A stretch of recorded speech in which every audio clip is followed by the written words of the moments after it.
ओम श्री परमात्मने नमः। साधक संजीवनी परिशिष्ट का नम्र निवेदन। भगवान अनंत है, उनका सब कुछ अनंत है।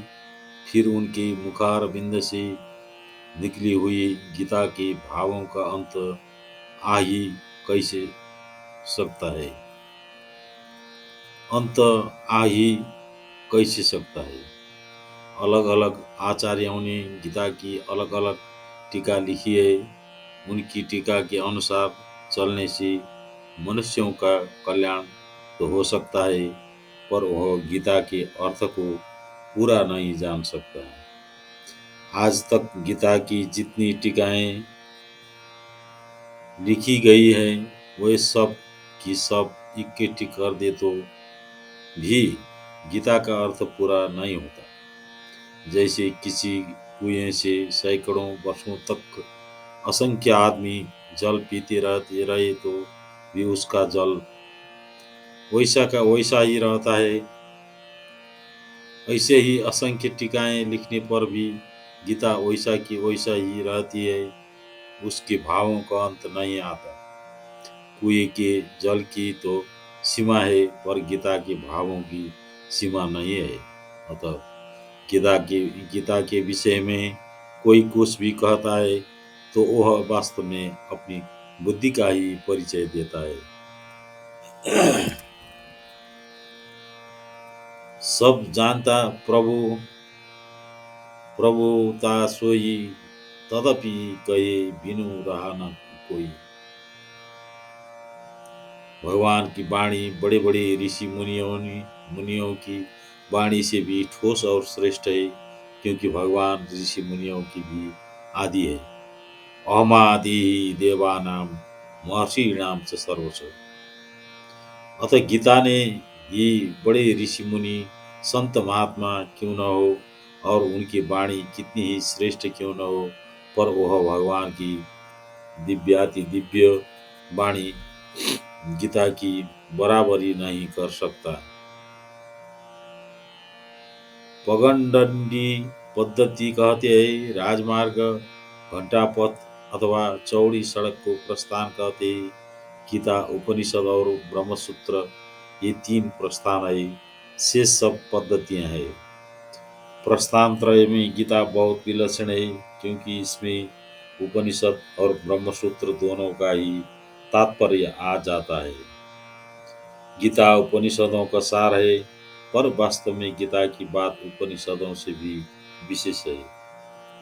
कारण कि अपेक्षा कार्य में विशेष गुण होता है। जैसे आकाश में केवल एक गुण शब्द है, पर उसकी कार्य वायु में दो गुण शब्द और स्पर्श है। वेद भगवान के निश्वास और गीता भगवान की वाणी है। निश्वास तो स्वाभाविक होती है, पर गीता के भगवान ने योग में स्थित होकर कही है।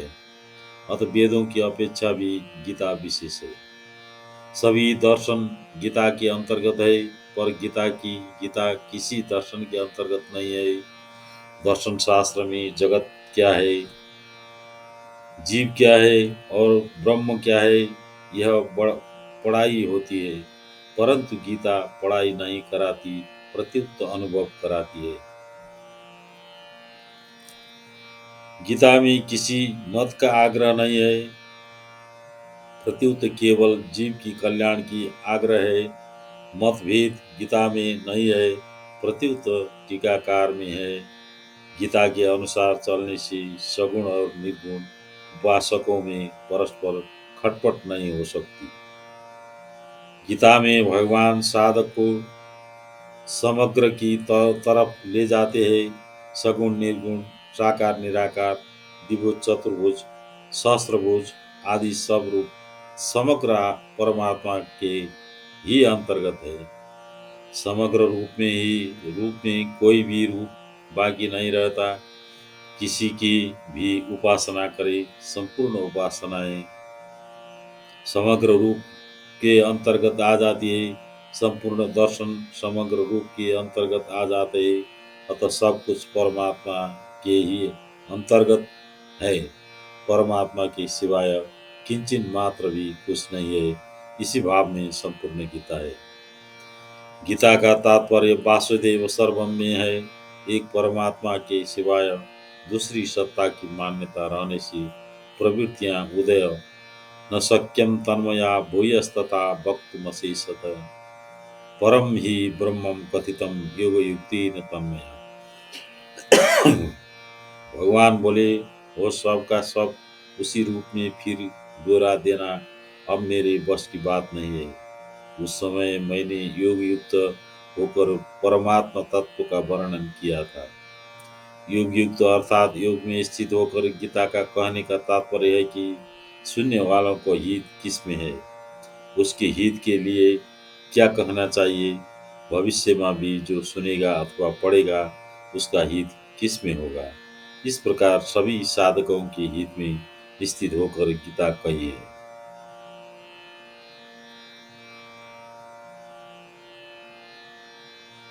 प्रवृत्ति का उदय होता है और दूसरी सत्ता की मान्यता मिटने से निवृत्ति की दृढ़ता होती है। प्रवृत्ति का उदय होना भोग है और निवृत्ति का दृढ़ता होना योग है। गीत गीता सब कुछ परमात्मा है ऐसा मानती है और इसी को महत्व देती है। संसार में कार्य रूप से, कारण रूप से, प्रभाव रूप से, सब रूपों से मैं ही मैं हूँ, यह बताने के लिए ही भगवान ने गीता में 4 जगह 7वें, 9वें, 10वें और 15वें अध्याय में अपनी विभूतियों का वर्णन किया है। ब्रह्म निर्गुण निराकार, कृष्ण अध्यात्म, अनंत योनियों योनियों की अनंत जीव, अखिल कर्म, उत्पत्ति स्थिति प्रलय आदि की संपूर्ण क्रियाएं, अधिभूत अपनी शरीर सहित संपूर्ण 5 भौतिक जगत, अधिदैव मन इंद्रियों की अधिष्ठात्री देवता सहित ब्रह्मा जी आदि सभी देवता तथा अधियज्ञ अंतर्यामी विष्णु और उनकी सभी रूप, ये सब के सब वासुदेव सर्वम के अंतर्गत आ जाते हैं। 7वें अध्याय का 29वां श्लोक तात्पर्य है कि सत असत और उसमें परे जो कुछ भी है वो सब परमात्मा ही है। तमच्चरम सदसत तत्परम यद। गीता। संसार अपनी राग के कारण ही दिखता है, राग के कारण ही दूसरी सत्ता दिखती है। राग न हो तो एक परमात्मा के सिवाय कुछ नहीं। जैसे भगवान ने कहा, सर्वस्य चाहम हृदि सन्निविष्ट। मैं ही संपूर्ण प्राणियों की हृदय में स्थित हूँ। जिस हृदय में भगवान रहते हैं उसी हृदय में राग द्वेष हलचल अशांति होती है। हृदय में ही सुख होता है, हृदय में ही दुख आता है।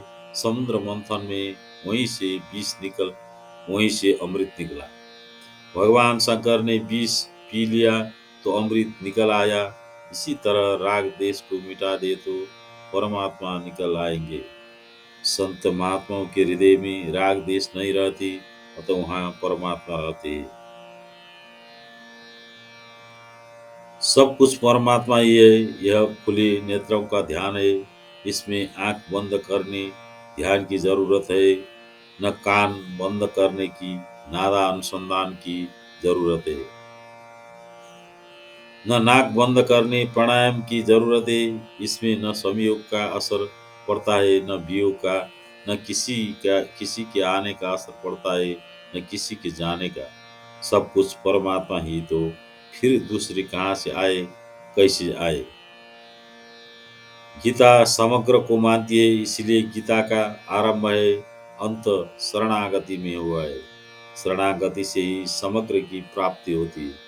परमात्मा के समग्र रूप में सब रूप होते भी सगुण की मुख्यता है, कारण कि सगुण के अंतर्गत तो निर्गुण भी आ जाती है। पर निर्गुण में निर्गुण गुणों का निषेध होने से सगुण नहीं आता, अतः सगुण ही समग्र हो सकता है। भगवान श्री कृष्ण समग्र है, असंशय समग्र माम। गीता समग्र की वाणी है। इसीलिए गीता में सब कुछ है। जो जिस दृष्टि से गीता को देखता है गीता उसको वैसे ही दिखने लगता है। ये यथा माम प्रपद्यन्ते स्थाम तथैव भजाम्यहम गीता। कर्मयोग, ज्ञान योग और भक्ति योग, ये तीन ही योग है। शरीर अपरा को लेकर कर्मयोग है, शरीर परा को लेकर ज्ञान योग है, और शरीर शरीर शरीरी दोनों के मालिक भगवान को लेकर भक्ति योग है। भगवान ने गीता के आरंभ में पहले शरीर को लेकर और फिर शरीर शरीर को लेकर क्रमशः ज्ञान योग और कर्म योग का वर्णन किया है, फिर ध्यान योग का वर्णन किया है, क्योंकि वह भी कल्याण करने का एक साधन है। फिर 7वें अध्याय से भक्ति का विशेषता से वर्णन किया है, जो भगवान का खास ध्येय है। मनुष्य कर्मों से जगत के लिए, ज्ञान योग से अपने लिए और भक्ति योग से भगवान के लिए उपयोगी हो जाता है। गीता में समता को योग कहा गया है। समत्व योग उच्चति। वास्तव में योग की आवश्यकता कर्म में ही है। ज्ञान में भी योग की आवश्यकता नहीं है, और भक्ति में तो योग की बिल्कुल आवश्यकता नहीं है। ज्ञान और भक्ति वास्तव में योग ही है। कर्म जड़ है, बांधने वाले है और विषय है, इसीलिए उनमें योग की आवश्यकता है। योगस्थ कुर्कर्माणि। कर्म कर्म में योग ही मुख्य है। योग कर्म सुकौशलम। योग के सिवाय कर्म कुछ ही नहीं है। दुरीन हवरम कर्मम बुद्धि योग धनंजय। कर्तृत्व भी कर्म करने से ही आता है, इसलिए गीता में योग शब्द विशेषकर कर्म योग का ही वाचक आता है। गीता की पुस्तिका में भी योग शास्त्र का पद का अर्थ कर्म योग का शिक्षा है। कर्म योग में दो विभाग है, कर्म विभाग और योग विभाग। कर्म विभाग पूर्वार्ध है और योग विभाग उत्तरार्ध है। कर्म कारण सापेक्ष है और योग कारण निरपेक्ष है। कर्म विभाग में कर्तव्य परायणता है और योग विभाग में स्वाधीनता, निर्विकारता, असंगता, समता। संसार में हमारा जो कर्तव्य होता है वह दूसरों का अधिकार होता है। इसलिए व्यक्ति का जो कर्तव्य है वो परिवार का, समाज का और संसार का अधिकार है। जैसे वक्ता का जो कर्तव्य है वो श्रोता का अधिकार है, और श्रोता का जो कर्तव्य है वह वक्ता का अधिकार है। वो वक्ता बोलकर श्रोता की अधिकार की रक्षा करता है, और श्रोता सुनकर वक्ता के अधिकार की रक्षा करता है। दूसरों के अधिकार की रक्षा करने से मनुष्य ऋण मुक्त हो जाता है और उसको योग की प्राप्ति हो जाती है। दूसरे के अधिकार की रक्षा करने का तात्पर्य है शरीर, वस्तु, योग्यता और सामर्थ्य को अपनी न समझकर प्रत्युत्तर दूसरों की समझकर दूसरों की सेवा में अर्पित कर देना। संसार में वस्तु और व्यक्ति के साथ हमारा संयोग होता है। जहाँ संयोग होता है वहीं कर्तव्य का पालन करने की आवश्यकता होती है। वस्तु का संयोग होने पर उस वस्तु में ममता न करके उसका सदुपयोग करना, उसको दूसरों की सेवा में लगाना हमारा कर्तव्य है। व्यक्ति का संयोग होने पर व्यक्ति में ममता न करके उसकी सेवा करना, उसको सुख पहुंचाना हमारा कर्तव्य है। कामना और ममता से रहित होकर कर्तव्य का पालन करने से शरीर संसार के संयोग का वियोग हो जाता है और योग की प्राप्ति हो जाती है। तम विद्या दुख संयोग वियोगम योग संगीतम। संयोग का तो वियोग होता है, पर योगों का कभी वियोग नहीं होता। योग की प्राप्ति होने पर मनुष्य राग, देश, काम, क्रोध आदि विकारों से सर्वथा मुक्त हो जाता है और उसको स्वाधीन, निर्विकार, असंगता, समता की प्राप्ति हो जाती है। प्रत्येक मनुष्य चाहता है कि मैं सदा जीता रहूं, कभी मरूं नहीं, मैं सब कुछ जान जाऊं, कभी अज्ञानी न रहूं, मैं सदा सुखी रहूं, कभी दुखी न हूं। परंतु मनुष्य की यह चाहना अपने बल से अथवा संसार से कभी पूरा नहीं हो सकती, क्योंकि मनुष्य जो चाहता है वो संसार के पास है ही नहीं। वास्तव में मनुष्य को जो चाहिए वह उसके पहले से ही प्राप्त है। उससे गलती या यह होती है कि वह उन वस्तुओं को चाहने लगता है जिनका सम्यक और वियोग होता है, जो मिलने और बिछोड़ने वाली है। यह सिद्धांत है कि जो वस्तु कभी हमारे से अलग होती है वह सदा ही हमारे से अलग है और अभी वर्तमान में भी हमारे अलग है। जैसे शरीर कभी भी हमारे अलग होता है वह सदा ही हमारे से अलग है और अभी तो हमारे से अलग है। इसी तरह जो वस्तु परमात्मा कभी भी हमारे से अलग नहीं होती वो सदा ही मिली हुई है और अभी भी हमारे को मिली हुई है। तात्पर्य यह निकला कि वास्तव में संसार का सदा ही वियोग है और परमात्मा का सदा ही योग है। कोई आचार्य पहले कर्म योग, फिर ज्ञान योग, फिर भक्ति योग यह क्रम मानते हैं और कोई आचार्य पहले कर्म योग, फिर भक्ति योग, फिर ज्ञान योग यह क्रम मानते हैं। परंतु गीता पहले ज्ञान योग, फिर कर्म योग, फिर भक्ति योग यह क्रम मानती है। गीता कर्म योग को ज्ञान योग की अपेक्षा विशेष मानती है। तयोस्तु कर्म संन्यासात कर्मयोगो विशिष्यते। कारण कि ज्ञान योग के बिना तो कर्मयोग हो सकता है। कर्मणैव हि संसिद्धि मास्तिता जनकादय। यज्ञायाचरतं कर्म समग्रम प्रविलीयते। पर कर्मयोग के बिना ज्ञान योग का होना कठिन है। संन्यासस्तु महाबाहु दुःखमाप्तो मयोगत। श्रीमद् भागवत में भी पहले ज्ञान योग, फिर कर्म योग, फिर भक्ति योग यह क्रम कहा गया है। एक विलक्षण बात है और कि गीता कर्म योग और ज्ञान योग दोनों का समकक्ष और लौकिक बताती है। लोके स्मिन् विदा निष्ठा क्षेर जगत और अक्षर जीव। क्षेर जगत और अक्षर जीव दोनों लौकिक है। द्वाविमो पुरुषो लोकी क्षेरश्चाक्षर एव च। पर भगवान अलौकिक है, उत्तम पुरुषस्तन्मय। क्षेर को लेकर कर्मयुग और अक्षर को लेकर ज्ञान योग चलता है। अतः कर्मयुग और ज्ञान योग दोनों लौकिक है, परंतु भक्ति योग भगवान का लेकर चलता है।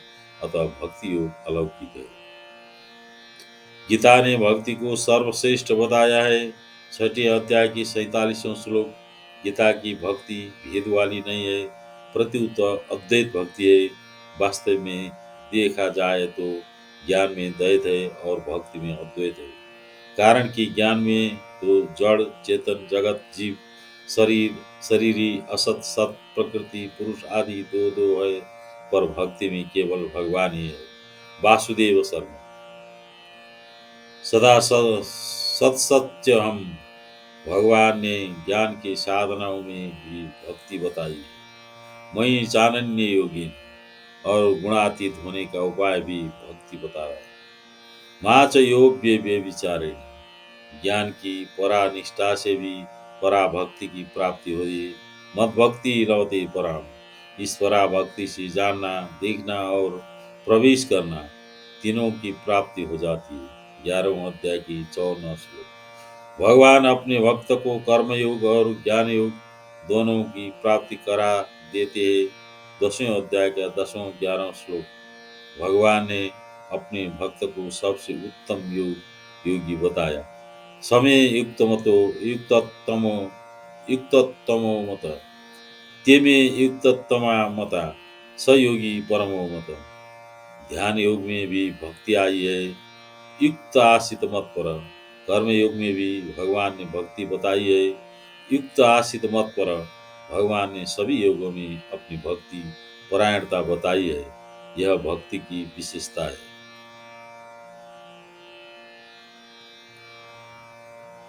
अर्जुन का प्रश्न भक्ति विषयक नहीं था, फिर भी भगवान ने अपनी तरफ से भक्ति का वर्णन किया।